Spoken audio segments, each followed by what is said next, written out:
Hello.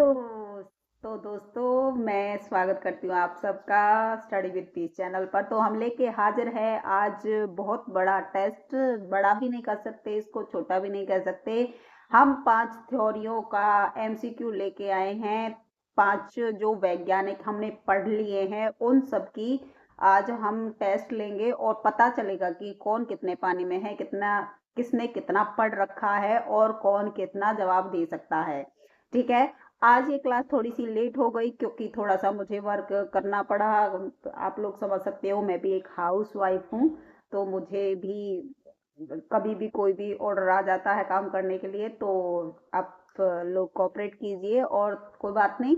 चलिए आज हम टेस्ट कर लेते हैं अपना। ज़्यादा क्वेश्चंस नहीं है, सिर्फ मैं 15 क्वेश्चंस लेके आई हूँ, लेकिन इन्हीं 15 क्वेश्चंस में से आपको ये पता चल जाएगा कि आपने जो ये 5 थ्योरियां पढ़ी हैं 5 वैज्ञानिकों की, इनमें से आपको कितना समझ में आया। सबसे पहले आप जैसा कि देख रहे हैं स्क्रीन पर, वाइगोत्स्की की से हम स्टार्ट करेंगे।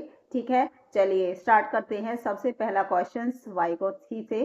वाइगोत्स्की की थ्योरी का मुख्य आधार क्या है? What is the main basis of Vygotsky theory? देखो ऑप्शंस हैं: जैविक परिपक्वता, बायोलॉजिकल मैच्योरेशन, परीक्षण की त्रुटि, ट्रायल एंड एरर, सामाजिक अंतःक्रिया, सोशल इंटरेक्शन, अनुकरण, इमिटेशन। ठीक है, तो बताइए वाइगोत्स्की की थ्योरी का मुख्य आधार क्या है? आप लोगों को मैं 5 सेकंड दे रही हूँ, बता दीजिए इतने, फिर उसके बाद मैं आपको इसका जवाब दे दूंगी। आई होप आप लोगों ने अपना जवाब चुन लिया होगा। ठीक है, देखिए सबसे पहले जैविक परिपक्वता, बायोलॉजिकल मैच्योरेशन, ये नहीं है। परीक्षण एंड त्रुटि, ये हमारा थॉर्नडाइक का सिद्धांत थ्योरी है। ठीक है। सामाजिक अंतःक्रिया, अनुकरण, इमिटेशन, ये किसने दिया था? अनुकरण किसने दिया था बताइए। और हमारा जो है सामाजिक अंतःक्रिया, सोशल इंटरेक्शन, ये वाइगोत्स्की जी ने दिया था। उन्होंने अपनी थ्योरी में समाज के ही बारे में बात की है। तो जहां भी समाज का नाम आ जाए, बिना आंख खोले, आंख बंद किए, बिना सोचे आप समाज पे टिक करके आ सकते हो। वाइगोत्स्की के थ्योरी में समाज का बहुत ही इंपॉर्टेंट रोल रहा है। तो इस वजह से वाइगोत्स्की की थ्योरी में हमेशा समाज वाला जो ऑप्शन रहेगा वो सबसे बेस्ट रहेगा। ठीक है। इन्होंने क्या क्या दिया था समाज के बारे में? इन्होंने कहा था पीयर ग्रुप से बच्चे पढ़ेंगे, कोलाब्रेशन से पढ़ेंगे, है ना, ग्रुप में। और इन्होंने जेडपीडी का सिद्धांत दिया था, है ना। स्कैफोल्डिंग इन्होंने दिया था। जेडपीडी का सिद्धांत, एम के ओ इन्होंने बताया था। वाइगोत्स्की ने ही बताया था कि जो जेडपीडी के बीच का जो गैप है उसको, वो एम के और स्टूडेंट के बीच का गैप होता है ना। तो चलिए हमारी थ्योरी वाइगोत्स्की की इन्हीं 4-5 पॉइंटों पे खत्म हो जाती है। बस इतनी सी थ्योरी होती है वाइगोत्स्की की। ठीक है, चलिए अगला क्वेश्चन देखते हैं। देखिए इसका आंसर है सामाजिक अंतःक्रिया। समझ में आ गया? चलिए अगला क्वेश्चन देख लेते हैं। जेडपीडी का पूरा नाम क्या है बताइए? What is the full form of ZPD? व्यक्तिगत क्षेत्र का, सॉरी, व्यक्तिगत क्षेत्र का विकास, zone of proximal personal development, निकटस्थ विकास क्षेत्र, जोन ऑफ प्रॉक्सिमल डेवलपमेंट, विकास क्षेत्र, जोन ऑफ साइकोलॉजिकल डेवलपमेंट, प्रगतिशील विकास का सिद्धांत, जोन ऑफ प्रोग्रेसिव, ठीक है, डेवलपमेंट। अब आप बताइए, आप लोगों ने थ्योरी पूरी पढ़ी है, जेडपीडी मैंने पढ़ाया था आपको कल ही। तो आप लोग बताइए कि जेडपीडी की फुल फॉर्म क्या होगी? आई होप आप लोगों ने अपना क्वेश्चंस चुन लिया है, आंसर्स चुन लिया है। तो चलिए मैं आप लोगों को बता देती हूँ। व्यक्तिगत विकास का क्षेत्र ये नहीं है। मनोवैज्ञानिक विकास का क्षेत्र ये भी नहीं है। प्रगतिशील विकास का क्षेत्र ये भी नहीं है, तो हमारा आंसर क्या बनेगा? बी बनेगा। क्या बनेगा? बी बनेगा। अब एक निकटस्थ विकास का क्षेत्र, जोन ऑफ प्रॉक्सिमल डेवलपमेंट। ठीक है, ये हमारा पूरा हमारा आंसर बी। अच्छा, अब बताइए स्कैफोल्डिंग का अर्थ क्या है? स्कैफोल्डिंग मीनिंग क्या है? दंड देना। स्कैफोल्डिंग का मतलब दंड देना, पनिशमेंट करना। और मार्गदर्शित सहायता, गाइडेड सपोर्ट देना, पुरस्कार देना, अभ्यास कराना, रिवॉर्ड, प्रैक्टिस। क्या है चारों में से स्कैफोल्डिंग का मतलब? आप लोग बता सकते हो, मैंने अच्छे से पढ़ाया आपको। इसका जवाब है मार्गदर्शन। इसका भी बी आंसर रहेगा। क्या रहेगा? बी आंसर रहेगा। ठीक है, चलिए चलते हैं।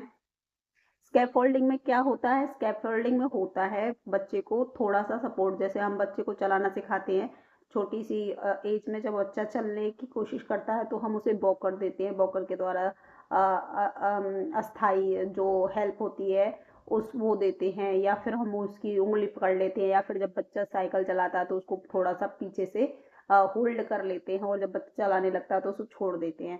तो ये होता है स्कैफोल्डिंग, अस्थाई हेल्प जो होती है।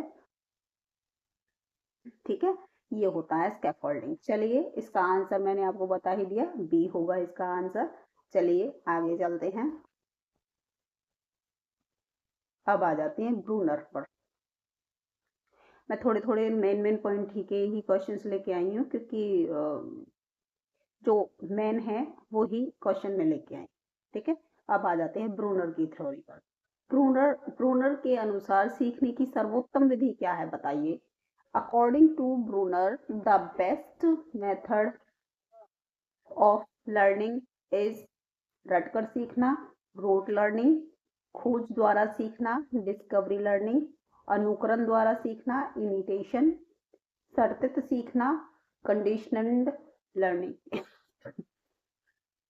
बताइए किस तरह से ब्रूनर जी बताते हैं कि बच्चा सीखता है? बताइए, मैंने कल ही आपको पढ़ाया था ये।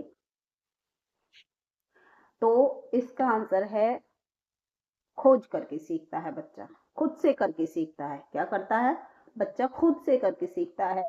जो ब्रूनर जी हैं वो कहते हैं बच्चा खुद से संकेतों से सीखता है, सिंबॉलिक तरीके से सीखता है, चित्रों से सीखता है, एक्टिविटी करके सीखता है ना, खुद को खोज करके सीखता है। जैसे प्याजे ने कहा था वैसे ही ब्रूनर सोचते हैं। जैसे प्याजे ने संज्ञानात्मक विकास में बताया था कि बच्चा नन्हा वैज्ञानिक है, उसी तरह से ब्रूनर का सोचना भी है कि बच्चा खुद खोज करके सीखता है। ठीक है, तो बच्चा क्या करता है? खुद खोज करके सीखता है। चलिए आगे चलते हैं। ब्रूनर के 3 रिप्रेजेंटेशन कौन से हैं? Which are the 3 models of representation given by Bruner? जो ब्रूनर के द्वारा दिए गए हैं वो कौन से 3 रिप्रेजेंटेशंस हैं? बताइए। देखिए, सबसे पहला ठोस, अमूर्त, औपचारिक, कंक्रीट, एब्स्ट्रैक्ट, फॉर्मल। ये दिए क्रियात्मक, चित्रात्मक, प्रतीकात्मक, एनालिटिक, आइकॉनिक, सिंबॉलिक। ये दिए थे संवेदी, गतिक, बौद्धिक, सेंसरी, मोटर, कॉग्निटिव, दृश्य, श्रव्य, क्रियात्मक, विजुअल, ऑडियो, काइनेस्थेटिक। अब आप बताइए कि ब्रूनर ने कौन से 3 स्टेजेस बताई हैं बच्चे की? मैंने कल ही आपको कराया है और बहुत अच्छे से इनको बताया था। बता दीजिए कि कौन सी वो 3 स्टेजेस हैं बच्चे की। और अभी अभी अगले पहले क्वेश्चंस में भी मैंने इन चीजों का जिक्र किया है, अभी अभी just a second, just a minute पहले। तो चलिए मैं ही बता देती हूँ आप लोगों को। ये है क्रियात्मक एक्टिविटी, चित्रात्मक, प्रतीकात्मक।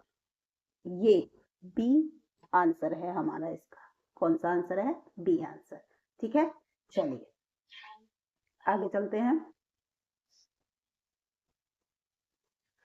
प्रतीकात्मक अवस्था में बच्चा सीखता है। प्रतीकात्मक मतलब symbolic. In symbolic stage the child learns through किसके द्वारा सीखता है बच्चा, कैसे सीखता है बच्चा, प्रतीकात्मक सिंबॉलिक अवस्था में बच्चा कैसे सीखता है, क्रिया करके सीखता है, चित्र के द्वारा सीखता है, भाषा एवं प्रतीक के द्वारा सीखता है, अनुकरण के द्वारा सीखता है। जैसे कि नाम में ही, क्वेश्चन में ही आंसर है, सिंबॉलिक, प्रतीकात्मक, प्रतीकों के द्वारा, इमेज, चित्रों के द्वारा सीखता है। किसके द्वारा सीखता है, प्रतीकों के द्वारा सीखता है बच्चा। ठीक है, चलिए देखिए, इसका आंसर तो दिया ही नहीं, आंसर आ गया नीचे, उससे समझ आया। देख, इसका आंसर क्या था, सी, भाषा एवं प्रतीक के द्वारा, प्रतीकों की भाषा के द्वारा। ठीक है, चित्रों की भाषा के द्वारा।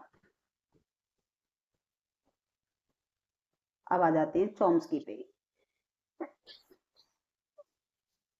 देखिए, चॉम्स्की सॉरी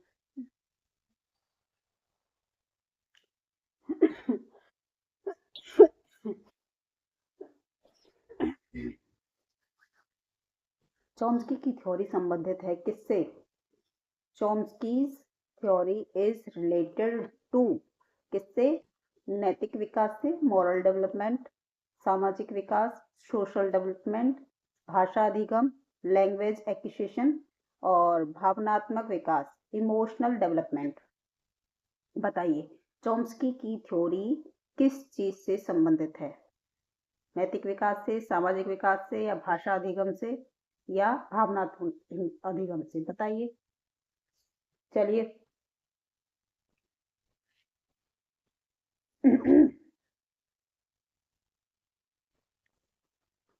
अरे हाँ, बताइए।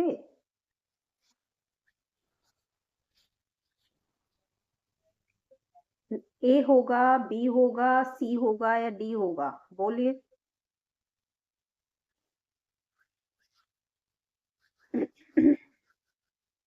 चलिए मैं ही बता देती हूँ, ये होगा भाषा अधिगम से। किससे होगा, भाषा अधिगम से। सामाजिक विकास, ये तो वाइगोत्स्की का है। नैतिक विकास, मॉरल डेवलपमेंट, ये कॉलवर का है। भावनात्मक, इमोशनल डेवलपमेंट, ये तो इनका है ही नहीं। तो बचा क्या, भाषा अधिगम। इन्होंने सांकेतिक भाषा, क्रियात्मक भाषा एवं चित्रात्मक भाषा का वर्णन किया, सिंबॉलिक, आइकॉनिक, है ना, और क्रियात्मक। तीनों स्टेजेस में भावनात्मक विकास कहीं भी नहीं आता, है ना। चलिए, तो इसका आंसर क्या है, सी। आगे चलते हैं। LAD का अर्थ क्या है।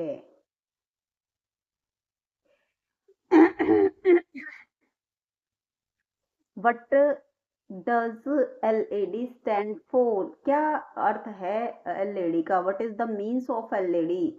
भाषा क्रियाशील उपकरण है, लैंग्वेज एक्टिविटी डिवाइस, या भाषा अधिग्रहण उपकरण, लैंग्वेज एक्विजिशन डिवाइस, या सीखने की क्षमता उपकरण, लैंग्वेज लर्निंग एबिलिटी डिवाइस, या तार्किक क्षमता उपकरण, लॉजिकल एबिलिटी डिवाइस। बताइए इन चारों में से कौन सा सटीक आंसर वो है जो LAD की फुल फॉर्म बताता है, क्या अर्थ है LAD का। तो उन्होंने बताया था कि जो चॉम्स्की कहते हैं कि जो भाषा है, जो लैंग्वेज है, वो मदर टंग है, वो भाषा बच्चा अनुकरण से नहीं सीखता, बल्कि भाषा बच्चे की जन्मजात दिमाग में पहले से ही होती है। एक यंत्र होता है बच्चे के दिमाग में, LAD नामक एक यंत्र होता है जो बच्चे को भाषा सीखने में मदद करता, भाषा ग्रहण करने में मदद करता है। बच्चा अनुकरण से भाषा नहीं सीखता, वो खुद ब खुद भाषा सीख जाता है। उस जन्म से ही, पैदा होने पर ही, होते ही उसके दिमाग में भाषा लेकर ही पैदा होता है। ये डिवाइस उसके दिमाग में पहले से ही होती है, तो वो करके अनुकरण से नहीं सीखता, वो खुद से सीख जाता है। और एक यूनिवर्सल ग्रामर सीखने में ये यंत्र उसकी मदद करता है। उसके दिमाग में यूनिवर्सल ग्रामर पहले से ही होती है। वो जो वर्ड बोलता है, अगर वो उसको गलत करता है तो खुद ब खुद उसको ठीक भी करने की क्षमता रखता है बच्चा। ठीक है, चॉम्स्की जी ने ये कहा है। तो एलईडी का अर्थ क्या है, मैंने बताया था आपको कि हमारे घर में एलईडी टीवी लगा होता है, एलईडी बल्ब लगा होता है, तो बस ई का फर्क है इसकी वो स्पेलिंग याद करने में, एलईडी। तो हम ई को हटा के ए लगा देंगे, तो एलईडी से एलईडी हमें याद हो जाएगा। तो एल से लैंग्वेज, ए से एक्विजिशन और डी से डिवाइस, तो लैंग्वेज एक्विजिशन डिवाइस। ठीक है, इसका अर्थ क्या है, लैंग्वेज एक्विजिशन डिवाइस। चलिए, तो इसका आंसर क्या हो गया, कौन सा, भाषा अधिग्रहण उपकरण, लैंग्वेज एक्विजिशन डिवाइस, ये वाला। ठीक है, चलिए आगे चलते हैं। चॉम्स्की के अनुसार भाषा होती है, अकॉर्डिंग टू चॉम्स्की, लैंग्वेजेस अनुकरण से सीखी जाती है, अभ्यास से सीखी जाती है, या फिर जन्मजात होती है या सिखाई जाती है। बताइए, चॉम्स्की के अनुसार भाषा कैसी होती है, अभी अभी मैंने बताया जन्मजात होती है, इनेट होती है, खुद ब खुद जन्म से ही उसके अंदर होती है। उसके अंदर एक एलईडी डिवाइस होता है और जो यूनिवर्सल ग्रामर को सही करने में मदद करता है, उसके एक यूनिवर्सल ग्रामर होती है दिमाग में फिट, वो अपने वाक्य को खुद से ठीक कर सकता है ना। तो बच्चा अनुकरण से नहीं सीख सकता, उसकी जो भाषा है वो इनेट होती है, वो जन्मजात होती है, बच्चा खुद से ही अपनी भाषा सीख लेता है। ठीक है, चलिए, तो इसका आंसर हो गया सी। ठीक है, चलिए अब आ जाते हैं प्याजे पर। प्याजे की थ्योरी संबंधित है, प्याजेज थ्योरी इज रिलेटेड टू किससे, नैतिक विकास से, मॉरल डेवलपमेंट से, संज्ञानात्मक विकास से, कॉग्निटिव डेवलपमेंट से, भाषा विकास से, लैंग्वेज डेवलपमेंट से, सामाजिक विकास से, सोशल डेवलपमेंट से। देखिए, नैतिक विकास कॉलवर का है, सामाजिक विकास वाइगोत्स्की का है, भाषा ये भी इनका नहीं है, प्याजे ने लैंग्वेज विकास के बारे में नहीं बताया था। भाषा से नहीं सीखता, व्यक्ति से सीखता है प्याजे के अनुसार, व्यक्ति, है ना। तो इनका ये आंसर क्या हो गया, बी। सॉरी, आंसर क्या हो गया, बी। क्या हो गया हमारा आंसर, बी, संज्ञानात्मक विकास, कॉग्निटिव डेवलपमेंट। तो बच्चा दिमाग का विकास के बारे में इसमें प्याजे ने बताया है कि प्याजे ने बच्चे को नन्ना वैज्ञानिक कहा है। बच्चे की 4 स्टेजेस होती हैं, उन 4 स्टेजेस में आते आते बच्चे का पूरा विकास हो जाता है ना। पहली है सेंसरी मोटर अवस्था, दूसरी है प्री प्री कन्वेंशन, वो एक होती है जिसमें एक होती है 0 से 2, फिर 2 से 7, फिर 7 से 15, फिर 7 से 11 या 11 प्लस, ऐसे 4 स्टेजेस उन्होंने दी हैं। ठीक है, तो उन्होंने जो 2 से 7 की पूर्व इसका नाम मैं भूल गई, दूसरी स्टेज का पता नहीं कैसे फिसल गया दिमाग से, एकदम से कन्वेंशनल याद आ रहा, उसके साथ वो उसके उसकी दूसरी स्टेज याद नहीं आ रही, आप लोगों को पता होगी ना, है ना। चलिए, मेरे मेरे पता नहीं क्या होता जा रहा, मेरे दिमाग को फिसल गया मेरे दिमाग से, लेकिन याद मुझे सब कुछ है उसमें। तो उसमें क्या होता है, 2 से 3 साल के, 2 से जो 3 साल की जो एज होती है वो टॉय एज होती है, फिर 3 से 6 किसकी सात, मतलब उसमें 2 वो होते हैं, 3 से 4 से टॉय एज होती है, 4 से 7 फिर गैंग एज होती है। पहले वो टॉय से खेलता है बच्चा, फिर गैंग बनाता है यानी अपने दोस्त बनाता है। तो इसमें 2 तरह के बच्चे होते हैं, एक 4 साल तक, 2 से 4 साल तक बच्चा टॉय से खेलता है, फिर 4 से 7 साल तक बच्चा दोस्त बनाता है, गैंग एज में रहता है। ठीक है, तो इस गैंग एज को क्या, ग्रोह एज, हिंदी में ग्रोह अवस्था कहते हैं। ठीक है, चलिए आगे चल देते हैं। देखिए, ये आ गई सारी स्टेजेस। सेंसरी मोटर अवस्था की आयु होती है, कौन सी आयु होती है सेंसरी मोटर अवस्था की? सबसे फर्स्ट स्टेज होती है सेंसरी मोटर अवस्था, जिसमें बच्चा सेंसों से काम करता है, अपने सेंसेस से काम करता है, अपनी इंद्रियों से काम करता है, अपने आंखों से काम करता है, नाक से, कान से सूंघता है, महसूस करता है, रो कर बताता है भूख लगी है। तो कौन सी एज है? 0 से 2 या 2 से 7? 0 से 2, 2 से 7, 7 से 11, 11+। बताइए कौन सी एज होती है? जीरो सेंसरी मोटर अवस्था, इंद्रियगामी अवस्था अवस्था कौन सी होती है? तो वो होती है फर्स्ट स्टेज, जिसमें बच्चा इंद्रियों से बातें करता है, इंद्रियों से सीखता है। ठीक है, चलिए आगे चलते हैं। संरक्षण कन्वर्सेशन की अवस्था आती है कौन सी स्टेज में? हाँ, ये आ गई ये स्टेज, ये मुझे याद नहीं आ रही थी। पूर्व संक्रियात्मक अवस्था होती है वो। हाँ, संक्रियात्मक अवस्था वो अवस्था होती है जिसमें मैंने आपको उप स्टेजेस पढ़ाई थी ना इसकी, कि सेंट्रेशन नहीं कर पाता, संरक्षण नहीं कर पाता, है ना, ईगो सेंट्रिक होता है बच्चा, सेंट्रेशन की भावना होती है बच्चे में, वो नाप तोल नहीं कर पाता, दोनों एक जैसे से ही होते हैं, ये है ना, कि वो बड़े छोटे ग्लास में अंतर कर नहीं कर पाता, कि बड़े में भी उतना ही पानी हो सकता है और छोटे में भी, वो बड़ा ग्लास देख के ये कहता है कि बड़े ग्लास में ज्यादा पानी है। तो इसमें ये होता है, इसमें एक होती है जीववाद अवस्था, है ना, इसमें बच्चा खिलौने से बातें करता है, वो उसमें आत्मा समझता है, निर्जीव वस्तु को सजीव समझता है, जैसे चांद हमारा मामा है, चांद हमारे साथ साथ चल रहा है ना, ऐसा कुछ। तो इसमें वो सारी स्टेजेस आ जाती हैं। संवेदी गति अवस्था, ठोस पूछा क्या है इसमें? संरक्षण कन्वर्सेशन की अवस्था आती है, किस में आती है? पूर्व संक्रियात्मक में आती है, संवेदी गति अवस्था में आती है, ठोस क्रियात्मक अवस्था में आती है, या औपचारिक? तो ये आती है पूर्व संक्रियात्मक अवस्था में। किसमें आती है? आती है, सॉरी, इसका आंसर सी है।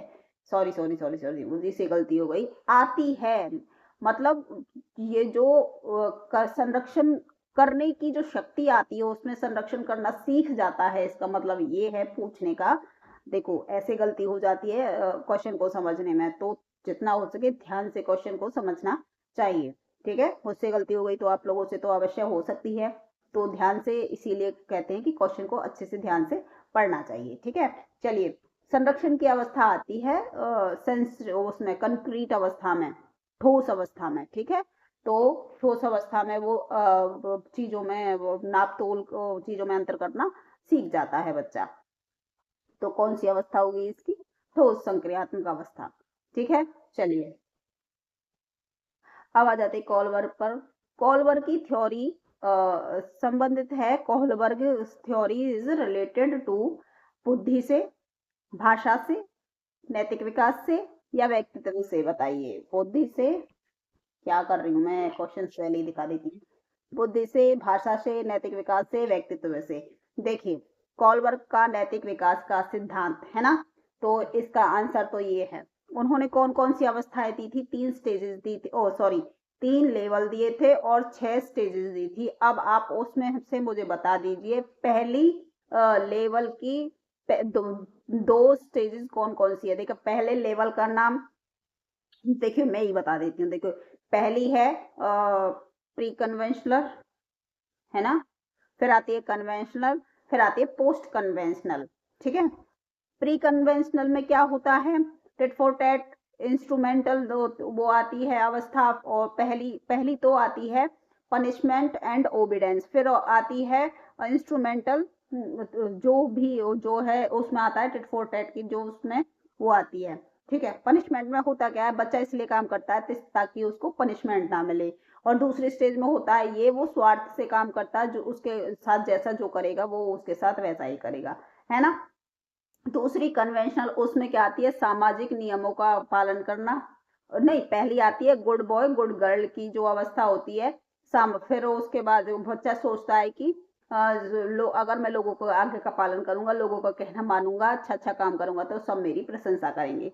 ये आती है गुड बॉय गुड गर्ल की स्टेज। चौथी अवस्था आती है कानून संबंधी, जो मतलब कानून ही सब कुछ है, जो कानून बनाया गया है समाज में उनका नियमों का पालन करना बहुत जरूरी है, चाहे कुछ भी हो जाए। फिर तीसरी जो लेवल होता है पोस्ट कन्वेंशनल, उसमें आती है कि उसमें ये होता है पहली स्टेज में कि नियमों का पालन करना जरूरी है, लेकिन तब तक जब तक किसी की का नुकसान न हो जाए नियमों को बदला भी जा सकता है। ठीक है। जो चौथी यूनिवर्सल सार्वभौमिक अवस्था, छठी जो स्टेज है सार्वभौमिक अवस्था, उसमें ये है कि सब दूसरों के लिए अच्छा काम करो, चाहे उसके लिए हमें अपनी जान भी दे देनी पड़े। ठीक है, ये सार्वभौमिकता इसमें आ जाती है। ठीक है, ये तीनों स्टेजेस हो गई। तो नैतिक विकास का सिद्धांत ये कहता है। ठीक है, चलिए, तो इसकी थ्योरी क्या है? नैतिक विकास का सिद्धांत इसकी थ्योरी है। चलिए, अच्छा, दंड और पुरस्कार आधारित नैतिकता आती है किसमें? Morality based on punishment and reward belongs to किससे? पूर्व पारंपरिक स्तर से या पारंपरिक स्तर से, या तो उत्तर पारंपरिक स्तर से या सार्वभौमिक स्तर से? बताइए कौन सी किस पर आधारित है? बताइए।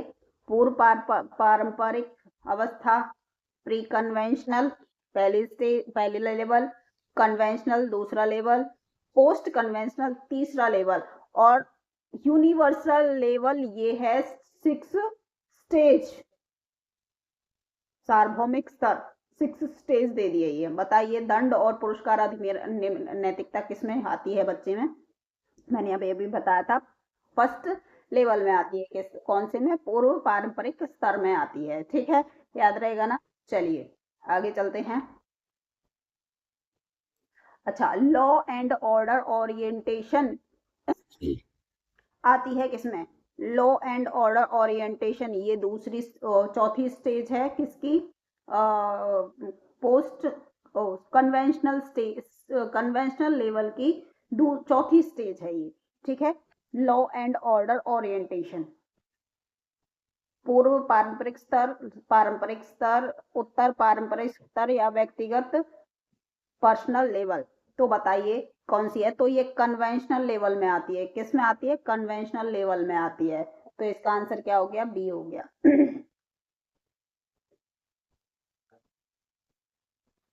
खत्म। चलिए, ये थे हमारे आज क्वेश्चंस, मोटे मोटी मगर छोटी छोटी मगर मोटी बातें हो गई। चलिए, ये था हमारा आज का टेस्ट। आई होप आप लोगों को मजा आया होगा टेस्ट देने में। अगर आप लोगों ने थ्योरी की होगी अच्छे से तो आप लोगों को क्वेश्चंस करने में भी बहुत मजा आया होगा। चलिए, मिलते हैं नेक्स्ट क्लास में, तब तक के लिए धन्यवाद, गुड बाय, शब्बा खैर, शुभ रात्रि। और जाने से पहले लाइक शेयर सब्सक्राइब कर देना। ठीक है, ये तो मुझे कहने की जरूरत ही नहीं पड़नी चाहिए।